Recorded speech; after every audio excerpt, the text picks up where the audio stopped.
Этот Коран и Марама, что остались Райме Алиевой от матери, стали не только семейным наследием, но и духовной опорой в тяжелые времена.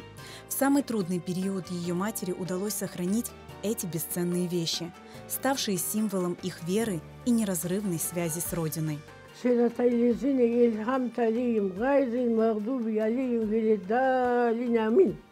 Битайым өлгенде анайыма қызына беріп кеткен.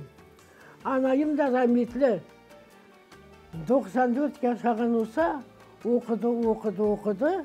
Табиатлы, жақсы қызым деп, мына бұны маған анайым беріп кетті. Райме Алиева родилась в 1935 году в ныне несуществующем селе Алач Сакского района. В их семье было 5 детей. Райме ханым с теплом вспоминает детство в родном селе, где местные жители, включая ее родителей, занимались земледелием и скотоводством. Айванларға, сығырыларға айланып мынаудай су шығайды. Ат айлана, бочка кете, су шыға. Айванларға мынаудай не латок, бочкаларын бочкаталар мынаудай. Айванлар латоктан су içer. С началом войны жизнь в селе изменилась. Всех мужчин забрали на фронт. В армию ушел и отец Райме Алиевой. Babam armiyada, anam 5 balanın, үйімізде 2 tane солдат var. Anama айтқандар. Мужа нет, дети маленькие, готовься. Ярн саба сізні шығарacaklar Крымдан. Так мать Райме Алиевой узнала о предстоящей беде и разлуке с Родиной. Утро 18 мая 1944 года стало большим испытанием для их семьи, как и для всего крымско-татарского народа. Мені анайым бірінші үйінден шыққанда Құранын алды. Швейный машинаны алды. Анаммен тәтем ағлай, не алacağım білмей, күймеге ұрба, ашамаға аш, ана алалар, жесіналар. Саба ерте қапыны, пенжерені қақып, төсектен разбудили. Анам біздерін киіндіріп, машинаны алдын алып шықты. Машинаға біздің қойдылар, алып кеттілер. Бабасы көрді, поезда. Қарбабам айтты, вай қызым, дейді. Ауысып бір-бірімізге омайжақмыз. Жоллар поезд солы, дейді. Сон қарбабам айтты, айды қызым кете бері, дейді. Сен де кет, мен де кет. Анда басақ тапышарық. Қарбабай Оралға түссе, анам Беговатқа, Тәжікстанға түссе. Ол өлгенше біреу-біреуін көрмейді. Так семья попала в Узбекистан, в город Бекабад, где, прожив лишь год, вновь подверглась выселению. Беговатқа біздің кетіріп төккен, сон біз земнанкеде жасадық. Бір уақытта бізге талонман өтмек береді. Красный армия семьясы деп, 2 қадама паёк береді. Акам плотник оламан деп бір жерге оқуға барайды. Ана бір күн олар Ден Победа oldu. Кімге татармеш айтетті білмеймін. Беговаттан біздің жүкледі кене, алды кетті тап Тәжікстанға. Райме Алиева помнит, какой невыносимо тяжелой была жизнь на чужбине, где ее матери пришлось бороться за жизнь каждого ребенка. Тәжікстанға келген соң, бабам жоқ, аш жоқ. Анайым швейный машинаны арқасына ұрып, колхоз тәжіклерге, өзбектерге ұрба тікіп, балаларын бақты. Боғдай жиылған соң, біздер барып мыналай боғдай жегейдік, кеш оғанда жерден. Оны анайым нетіп, дегірменге алып барайды, оны япып келеді, аны пішіреді, баққан шайтып. Мен қыз бала әбетке чық, 33 сәне бұзау бақайдым. Сон қадам бақайды. Мұның колхозым балалары. Анам қайт күнде бір таңғышылықман сағайды сондай. Біздер бұзау бақайды.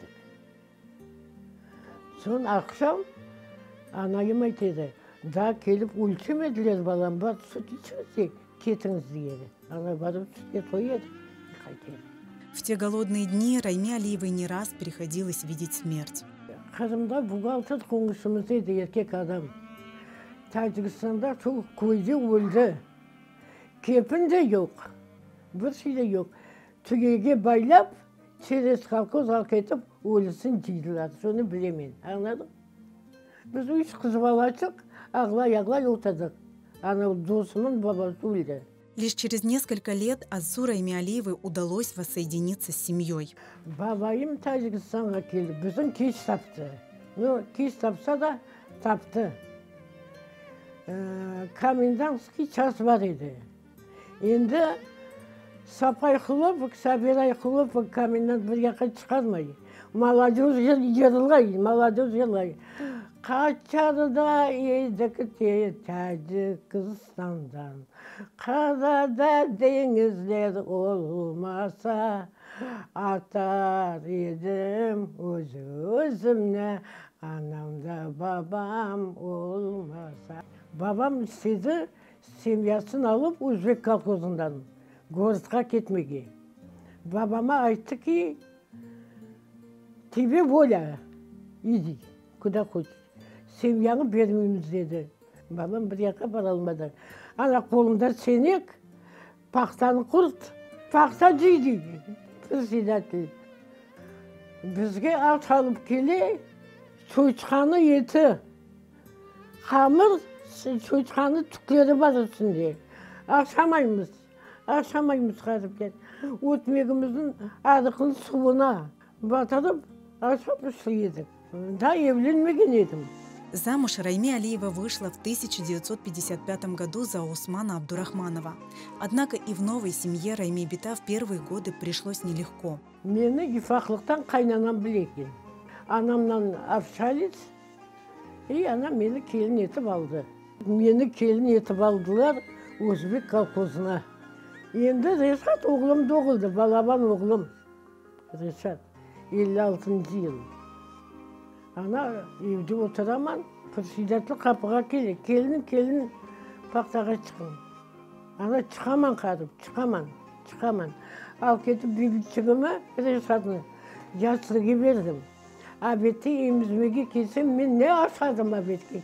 Ана шайтып бір 6 ай чекістім мен. Районда қайнанамын көйдесі футсалалы бір адам емін сата. Ана борышқа олардың емін алып, Өзбек колхозындан көшсік Октябрь районға. Экскаваторге кірді қарып, сон айлықны жақсы алды. Ну, сон жақсы олып кеттік. Аллаға шүкір, мына 5 тане оғлым бар. Сол Октябрь районына олар да көшіп келді. За плечами Райме Бита более 30 лет трудовой деятельности. На чужбине она работала помощницей воспитателя в детском саду, а затем санитаркой в больнице. Вместе с мужем они прошли через все трудности, смогли вырастить и женить сыновей. А в 1991 году им посчастливилось осуществить еще одну мечту – вернуться на родину. Они обосновались в Джанкое. В Крым вернулись и родители Райме Бита. Сегодня Райме Бита наслаждается жизнью в Крыму, окруженная любовью и заботой своей большой семьи, и радуется, что здесь, на родине, родились и живут ее внуки.